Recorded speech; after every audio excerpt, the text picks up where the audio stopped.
No capítulo 3, versículo 1, diz assim: ora, a serpente era mais astuta que todos os animais do campo que o Senhor Deus tinha feito. E esta disse à mulher. O que está acontecendo aqui? A serpente está falando. A Bíblia diz que tudo que Deus fez, toda a sua obra era boa, mas o que está acontecendo aqui? A explicação que a gente tem que dar, que a gente na maioria das vezes dá, é que houve ali uma influência maligna usando aquela criatura que Deus criou. Satanás agora está falando por intermédio daquela criatura. É isso que está acontecendo. E esta disse à mulher: é assim que Deus disse: não comereis de toda a árvore do jardim? A serpente, ela é justamente a figura da tentação para nós hoje. A tentação, ela vem assim de forma inesperada, e ela vem de forma disfarçada, e o inimigo aqui, ele usa a serpente e diz assim no versículo 2: e disse a mulher à serpente: do fruto das árvores do jardim comeremos, mas do fruto da árvore que está no meio do jardim, disse Deus: não comereis dele, nem nele tocareis, para que não morrais. Então a serpente disse à mulher: certamente não morrereis. O inimigo usa a sua arma, que é justamente a calúnia, a mentira. Ele usa a mentira e de forma sucinta ele contradisse Deus. Deus disse lá no capítulo 2 que o homem iria morrer, mas ele diz aqui, contradizendo Deus, que o homem não vai morrer. Aqui já no início da Bíblia a gente vê um desvio, uma deturpação da palavra. No início da Bíblia, no terceiro capítulo da Bíblia, a gente vê uma manipulação da palavra de Deus. E a gente tem que ficar atento a isso, porque a gente não pode ouvir qualquer coisa. Amém? Hoje você liga a TV, você liga as redes sociais, você escuta vários pregadores. Fique atento a isso. Você não pode se alimentar com qualquer coisa. Hoje tem muito desvio, tem muita manipulação, muita deturpação da palavra, que é justamente a arma do inimigo. Ele vem com a mentira, ele coloca dúvida sobre a palavra de Deus, ele coloca a palavra de Deus em xeque. E o mais interessante, o que me surpreende mais, é que quando Eva responde, Eva diz assim, versículo 2 novamente: e disse a mulher serpente: do fruto das árvores do jardim comeremos, mas do fruto da árvore que está no meio do jardim, disse Deus: não comereis dele, nem nele tocareis, para que não morrais. Como é que é? Eva disse o que Deus não disse. A restrição de Deus era bem clara, até uma criança conseguiria memorizar, não era para comer, era uma proibição bem clara. Mas Eva aqui diz o que Deus não disse, que não podia comer, ok, Deus disse, e que não podia tocar. Isso não faz parte da ordem original de Deus. O que está acontecendo, pastor? Por que Eva disse isso? Já que Deus não disse, alguma coisa estava acontecendo. Há 3 possibilidades. A primeira, Eva desconsiderou a informação que o marido dela passou para ela, porque na linha do tempo, quem recebeu aquela ordem foi Adão. A Bíblia não fala que Deus deu aquela ordem novamente. Então, primeira possibilidade, ela desconsiderou. Segunda possibilidade, ela esqueceu. Eu acho isso pouco provável, que diz que a mulher tem memória de elefante e não esquece, né? E terceira possibilidade, Adão falhou na comunicação daquela advertência inacreditavelmente simples. Eu fico com essa possibilidade, houve falha na comunicação. E esse, às vezes, é um dos problemas que a gente enfrenta dentro do nosso lar, no nosso casamento. A gente precisa aprender a se comunicar. Amém? Diz a Bíblia que Eva pegou daquele fruto, comeu e deu também para o seu marido. E aí veio as consequências. Veio a vergonha, porque descobriram que estavam nus. Veio a separação da comunhão com Deus. Veio a perda de território, porque eles foram banidos do jardim, foram expulsos do jardim. E veio também um sofrimento, porque agora eles tinham que viver uma vida, eles tinham que enfrentar um futuro cheio de problemas e até obscuro. Essa é a história do primeiro casal. E nós vamos extrair algumas lições desse primeiro casal. Nós vamos extrair lições da Eva, que são lições para as mulheres, e vamos extrair lições com Adão, que são lições para o homem. Amém? Começando por Eva. Lições de Eva para as esposas. Primeiro, sobre o primeiro e principal papel de Eva. Em Gênesis capítulo 2, versículo 18, nós vamos ver o primeiro e principal papel de Eva. Abra aí a sua Bíblia. Gênesis capítulo 2, versículo 18.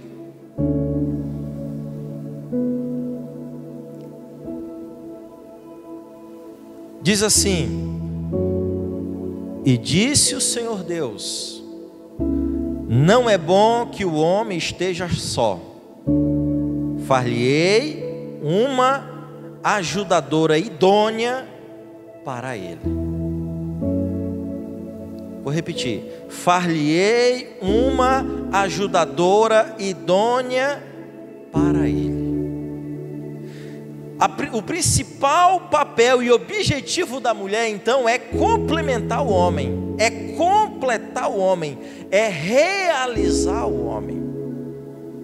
Tem uma outra versão que diz assim: e farei alguém como se fosse a sua outra metade.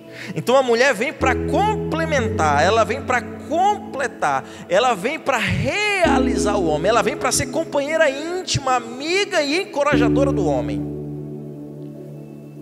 Essa é a lição de Eva para mim e para as irmãs. Você tem que realizar-se a companheira do seu marido. O seu marido tem que ser o primeiro na sua vida, depois de Deus. Esse deve ser, irmã, o seu principal objetivo: conhecer Cristo, amar o seu marido e os seus filhos. Não que isso limite você, você pode ter outros objetivos, mas esse deve ser o seu principal objetivo de vida: conhecer Cristo e amar o seu marido e os seus filhos. Correr atrás dos outros objetivos e não cumprir esse, então você falhou. Mas se você cumprir esse, você cumpriu o seu propósito, você cumpriu o seu principal objetivo. O seu marido tem que estar em primeiro lugar na sua vida. Você é a ajudadora, você é a companheira, você foi feita para completar ele, você foi feita para ajudar ele nas questões espirituais, fisiológicas e afetivas, e psicológicas também. Amém? Então, esse é o primeiro e principal papel de Eva, esse é o seu principal objetivo, irmã. Segundo, pergunte sempre para ele. Você tem que lidar com as coisas de comum acordo com o seu esposo. Quando você se deparar com uma situação nova, com uma situação que você está insegura, com uma situação incerta, pergunte para o seu marido, cheque aquela situação com ele. A história poderia ter sido diferente se Eva checa aquela situação com Adão. Que situação é essa? Uma cobra está falando, ela ficou curiosa, foi se aproximando e começou um diálogo, e ela decidiu algo e não checou com o marido. Ah, pastor, mas eu decido sozinha. Ei, nós casamos para sermos parceiros, nós casamos para termos uma mentalidade só, nós casamos para unificar as forças, nós casamos para viver uma vida em harmonia, nós casamos para estarmos em sincronia. E a Bíblia vai dizer que o homem é a cabeça da mulher. Lá em 1 aos Coríntios, capítulo 11, versículo 3, vai dizer que o homem, a Bíblia precisamente vai dizer que Cristo é a cabeça de todo homem, e o homem é a cabeça da mulher, e Deus a cabeça de Cristo. O homem, ele é o cabeça. Quando a Bíblia fala que o homem ele é o cabeça, não é para designar quem é o mais importante ou menos importante. Ela usa esse termo para designar o papel de cada um. Deus deu ao homem, porque ele foi formado primeiro, a posição de autoridade dentro da sua casa, dentro da sua família. E a mulher, quando ela se coloca na posição de corpo, ela não está se inferiorizando, ela está se dando valor, porque ela está fazendo a vontade de Deus. Esse princípio tem que ser aplicado. Ah, mas isso é muito polêmico hoje, pastor. Mas é a vontade de Deus. Por isso esse princípio tem que ser aplicado com justiça, com amor e com humildade. Amém? Então, você se deparou com uma situação difícil, com uma situação insegura? Ah, eu não sei como gastar esse dinheiro. Ah, como é que eu disciplino meu filho? Eu tenho que estar em acordo com meu esposo. Ah, eu tenho uma atividade na igreja, eu vou estar em acordo com meu esposo, dá para eu participar? Converse, pergunte para o seu marido, para que você não tome uma decisão sozinha e uma decisão errada. Amém? Deus nos colocou, Deus nos uniu para unificar as nossas forças, para o companheirismo, para a colaboração, para termos mais força e enfrentarmos os problemas, as adversidades da vida. Diga assim, irmã, mesmo um pouco triste, que eu recebo. Tão triste? A Bíblia diz lá em Eclesiastes 4:9 que é melhor que sejam dois do que um, porque quando dois trabalham junto, rende mais o trabalho. Quando um cai, o outro levanta. Já aquele que está sozinho, quando ele enfrenta a dificuldade dele é maior, porque ele está sozinho. Lá em Eclesiastes vai dizer que quando vem o frio, dois se esquentam com maior facilidade. Já aquele que está sozinho, ele não se esquenta. Então Deus colocou você, irmã, para se unir com o seu marido. Ele é o primeiro na sua vida depois de Deus. Ele é o cabeça sobre você. A criação de Deus segue uma ordem e uma disciplina. E o próprio Cristo, para mostrar para nós que isso tem que ser aplicado com humildade, a Bíblia diz que Deus é a cabeça de Cristo. Jesus, sendo Deus, sendo perfeito, tendo o mesmo poder e autoridade com o Pai, nos dá o exemplo que temos que ser humildes. Ele se submete ao Pai, e o Pai é a cabeça de Cristo. Está lá, 1 Coríntios capítulo 11, versículo 3. Amém? Então, primeiro, o objetivo principal da mulher: ser ajudadora, ser companheira, realizar o seu marido. Segundo, pergunte sempre, esteja em comum acordo, esteja em harmonia com seu marido. Terceiro, saiba como se defender. O inimigo vem, a tentação vem como ondas, diz a Bíblia, e você não pode ser pega desprevenida, você não pode ser pega despreparada. Saiba como se defender. A Bíblia diz lá em 1 Pedro 5,8 que o inimigo ele anda ao nosso derredor, bramando como leão, rugindo, buscando a quem possa tragar. Como é que eu me defendo, pastor? Meditando na palavra. Medite nas verdades do Senhor e deixe essa palavra ser o foco da sua vida e o foco da sua mente. Deixe essa palavra de Deus direcionar você, para que você não caia na tentação. Imagine Eva, se ela tivesse fixado a ordem de Deus na mente e no coração dela. Imagine se Eva tivesse memorizado a ordem de Deus. Imagine se Eva tivesse repetido todos os dias a ordem de Deus, que não era para comer, que não era para comer, que não era para comer. A história, o resultado teria sido outro. Então você quer se defender, irmã? Medite na palavra de Deus e vença as tentações, e não tente o seu marido. Ela pecou e tentou o marido porque ela também deu o fruto para Adão. Saiba como se defender. Quarto, perdoe o seu marido. Uma coisa é certa. Tem casal mais jovem aqui, né? O Ravel tem quantos anos de casado? 4. Tem alguém que é menos, tem menos anos de casado? Vamos fazer 10, 19 de dezembro. Tem alguém com menos, são mais jovens. Uma coisa é certa, eles podem até testemunhar aqui, é que a gente falha. Assim como Adão e Eva, um falhou com o outro, e os dois falharam, pior ainda, com Deus. A gente falha. Como é que a gente vai seguir em frente se você não perdoar? Como é que vocês vão andar juntos até que a morte os separe, como diz a palavra de Deus, se você não perdoar? Os dois falharam, nisso a gente pode se identificar com eles. Eles viveram coisas que ninguém vai viver. Andaram com Deus, foram feitos pela mão de Deus. Deus soprou dentro deles. A mulher foi formada por Deus. Conversaram com Deus, caminharam com Deus. Mas nisso a gente pode se identificar com eles. Os dois falharam. Falharam um com o outro, e pior ainda, falharam com Deus. É fato, a gente falha. E quando eles falharam, diz a Bíblia que Deus cobriu eles com peles de animais, já sinalizando o perdão dos pecados e dos erros dele. Deus deu o maior exemplo. Por isso, irmã, se o seu marido falhar, perdoe ele. É óbvio que você tem que procurar se acertar, conversar e dizer o que foi que te levou a errar, o que está acontecendo. Mas primeiro tem que ter o perdão, porque sem o perdão fica impossível prosseguir. Amém?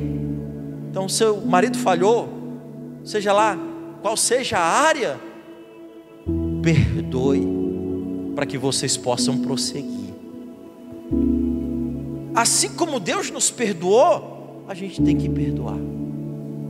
A Bíblia vai dizer lá em Efésios capítulo 4, versículo 32, que a gente tem que perdoar uns aos outros, assim como Deus nos perdoou em Cristo Jesus.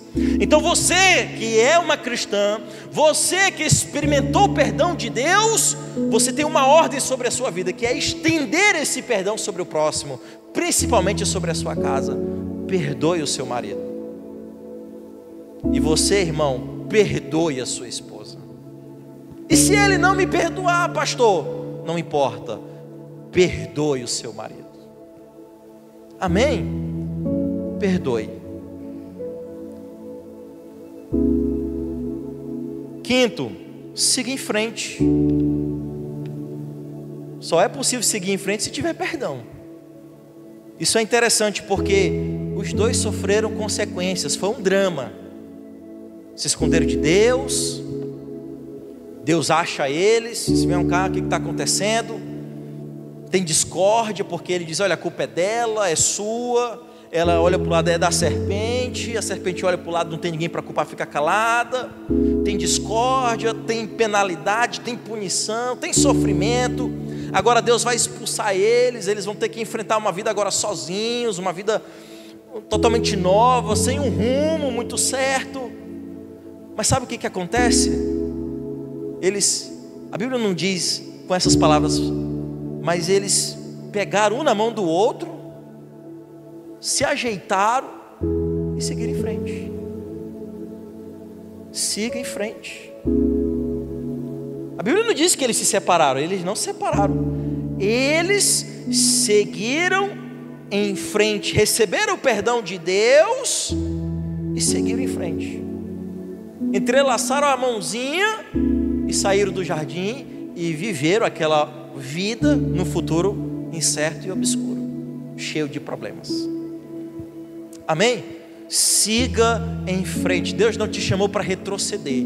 O inimigo está aí bombardeando os valores cristãos. O inimigo está aí querendo destruir o seu casamento. Mas siga em frente. Você recebeu o perdão de Deus, libere o perdão de Deus sobre ele, libere o perdão de Deus sobre ela e siga em frente. Honre a Deus, honre os princípios de Deus. Pegue na mãozinha dela, pegue na mãozinha dele e siga em frente.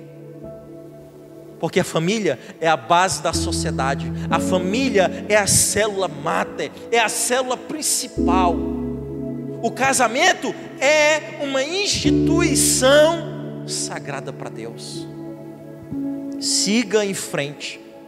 Temos problemas, temos divergências, temos confronto de personalidade. Supere, vença, busque a Deus e siga em frente. O problema é que hoje, qualquer coisa, a pessoa, ela busca a solução mais fácil. Ela não quer enfrentar o problema, ela quer se desviar do problema. Aí o que acontece? A pessoa casa e descasa, casa e descasa, casa e descasa, casa e descasa. Vai parar onde? Teve uma pessoa desses famosos aí que escreveu sobre o casamento, como ter um casamento feliz. Se eu não me engano foi a Gretchen, casou e descasou milhões de vezes já. Como é que pode a pessoa, quer dizer, achar que tem autoridade para falar de felicidade no casamento se ela não parou nenhum casamento? No mundo está assim, mas você não vai viver assim. Nós vivemos debaixo do governo de Deus, por isso siga em frente. Amém? Diga assim: eu recebo essa palavra. Amém, irmãs? Agora vamos falar de Adão. Lições de Adão para os maridos. Primeiro, Adão foi designado líder. Ele foi formado primeiro. Ele foi o primogênito da criação humana. Ele era o responsável por tudo. Deus confiou Eva a Adão. Ele era o líder. Seja, meu irmão, o líder do seu casamento e da sua família. Não abdique desse papel e dessa responsabilidade. Pelo contrário, tome a iniciativa. Tome a iniciativa e tenha certeza da sua família frequentar a igreja. Tenha a certeza da sua esposa e dos seus filhos meditarem na palavra. Tenha a certeza que a sua família se comprometa e se envolva com as atividades da igreja. Se encarregue de fazer a sua família orar. Se encarregue de fazer a sua família estar no caminho do Senhor. Se encarregue de fazer a sua família jejuar, tirar um tempo para Deus. Ah, pastor, mas eu não tenho o diploma de teologia. Mas você não precisa. O desígnio de Deus para você é de você fazer a sua casa e a sua família estarem na presença do Senhor. Você é o líder, você é a cabeça da mulher. Então se certifique de fazer a sua família servir a Deus. Seja o líder espiritual da sua casa. Número 2, esteja presente, fique disponível. Eva estava sozinha. Ou ela estava sozinha, ou Adão viu e não quis interferir, abdicou do papel dele. Eu acredito que Eva estava sozinha. Esteja presente, esteja disponível. Não deixe a sua mulher se encontrar com a serpente. Amém? Ah, pastor, mas eu trabalho. Então use o celular, liga para ela, conversa com ela, faz chamada de vídeo, pede uma foto. Não é ciúme não, é você estando presente. Rompa as barreiras.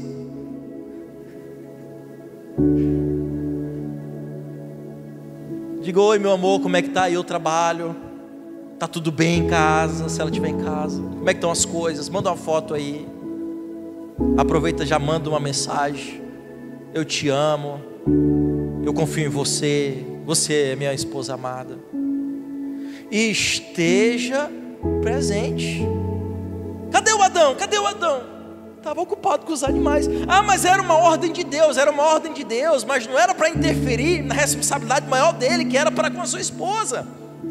Não coloque desculpa nas coisas de Deus. Ah, porque eu estou fazendo a obra. Olha, a obra não é para atrapalhar, a obra é para nos unir, a obra é para nos fortalecer espiritualmente e também como o matrimônio. Então não use a obra, faça a obra, mas a responsabilidade maior começa com a sua casa, com a sua família. 1 Timóteo 5,8, a gente cita aqui. Faça a obra, mas esteja presente. Amém? Terceiro, seja protetor. Proteja a sua esposa. A Bíblia diz que a gente tem que amar as nossas mulheres, assim como Cristo amou a igreja e deu a sua vida por ela. Eu disse essa semana, acho que foi essa semana lá em casa, eu disse: amor, para tudo dar certo tem que ser submissa. Brincando, né? Aí ela disse: e tu tem que me amar como Cristo me amou, amou a igreja e deu a vida por ela. Aí eu disse: tudo bem, mas não coloque muito a sua vida em risco não. Também não é para a irmã se colocar em risco, né? Mas o homem, ele tem que entregar a vida pela mulher. E é o que acontece, o homem, ele tem esse instinto de proteger, sim ou não? Num perigo, ou você é daquele que corre e a mulher fica... Eu, pelo menos, eu tenho esse instinto de proteger. Tem homem que... Já viu em vídeo, pegadinha, aí o homem grita e sai correndo e a mulher fica... Isso não pode acontecer. Proteja a sua mulher, seja o protetor, seja o provedor, promova a sua esposa, dê a sua vida pela sua esposa, ame ela como Cristo amou a igreja. Essa é a medida e a qualidade de amor que Deus exige do homem para com a mulher. O mesmo amor que Cristo teve pela igreja, é forte, é o papel do homem. Amém? Quarto, seja um encorajador. Imagine Eva, como é que ela ficou se sentindo. Ela vivia uma vida 100% perfeita e bela. Ela conversava com Deus, ela tinha um relacionamento íntimo com Deus, ela tinha comunhão com o Pai. Ela vivia no jardim, tudo perfeito, não tinha doença, não tinha escassez. Mas agora ela perdeu tudo, e em parte a culpa foi dela, ela foi enganada. Tudo bem, a serpente enganou ela, o inimigo mentiu, enganou ela, ela pecou porque foi enganada. Mas como é que essa mulher se sentiu? Porque depois veio as consequências. Como é que ela se sentiu? Bem para baixo. Ela se sentiu mais por baixo do que a barriga da serpente, que agora teve que rastejar porque Deus amaldiçoou a serpente. Mas sabe o que acontece em Gênesis capítulo 3, versículo 20? Diz assim, Gênesis 3, 20: e chamou Adão o nome de sua mulher Eva, porquanto era a mãe de todos os viventes. Eu imagino que ela estava se sentindo mal, tinha perdido tudo, estava sem rumo. O relacionamento dela com Deus ficou alterado, houve discórdia entre ela e o marido, uma coisa totalmente chata. Mas chega Adão e salva ela e diz: olha, você vai se chamar Eva. Depois de tudo que tinha acontecido, Adão chega para ela e diz: olha, o seu nome vai ser Eva. O nome Eva significa vida, o nome Eva significa produtora de vida. Ele faz uma declaração positiva, ele coloca ela num lugar de honra, ele exalta ela. Então o homem tem que ser esse homem, o encorajador. Às vezes a mulher está sofrendo até com uma baixa autoestima, às vezes a mulher está se achando que não tem valor nenhum. Aí que chega você como um Adão, como um encorajador, e diz: olha, você é minha amada, você é vida, você é uma mulher de valor, você é uma mulher de honra, eu amo você. A gente tem que parar e dizer: olha, minha esposa, você é uma mulher de valor, eu te amo, você é linda, você é a minha única ajudadora. Adão disse isso, e não tinha outra mesmo. Ele disse isso: você é Eva, e ela era a única que podia auxiliar ele. E a mulher da gente tem que ser a única na vida da gente também. Então a gente tem que abrir a nossa boca e dizer: olha, você é uma mulher maravilhosa. Isso faz toda a diferença quando chega de noite, eu tenho certeza. Amém? Dê uma salva de palmas para Jesus. Então essas são as lições que a gente pode tirar do primeiro casal.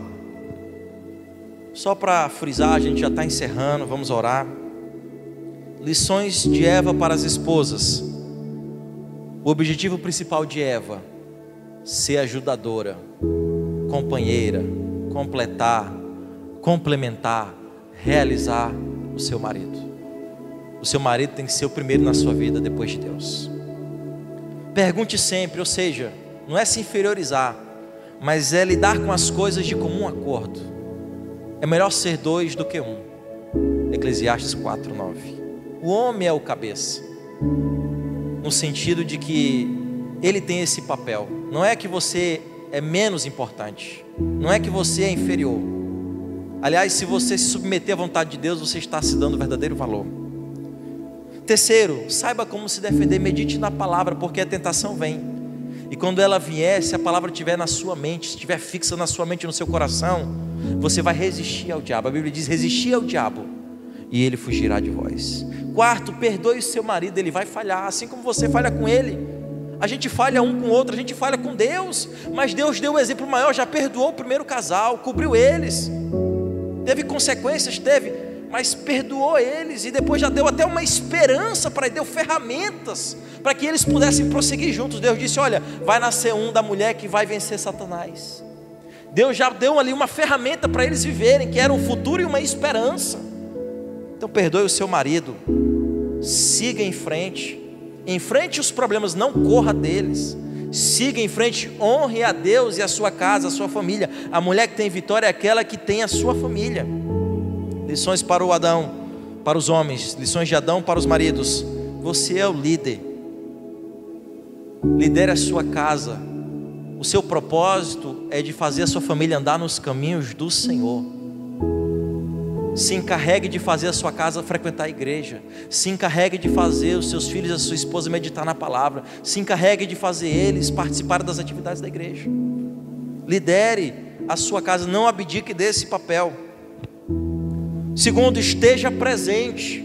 Se o trabalho atrapalha, mas ligue, use de criatividade.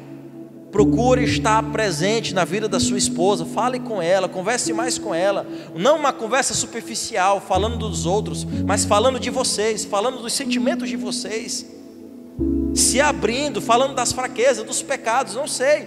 São níveis de comunicação que existem aí. Terceiro, seja protetor. Quarto, seja um encorajador. A mulher, segundo os estudos, sofre muito de baixa autoestima. As mulheres às vezes não se sentem que tem valor. É você que tem esse papel de chegar na sua mulher e dizer: olha, você tem valor, sim, você é uma Eva, você produz vida, você é a mãe de todos os viventes. Declare coisas positivas na vida da sua mulher. Amém?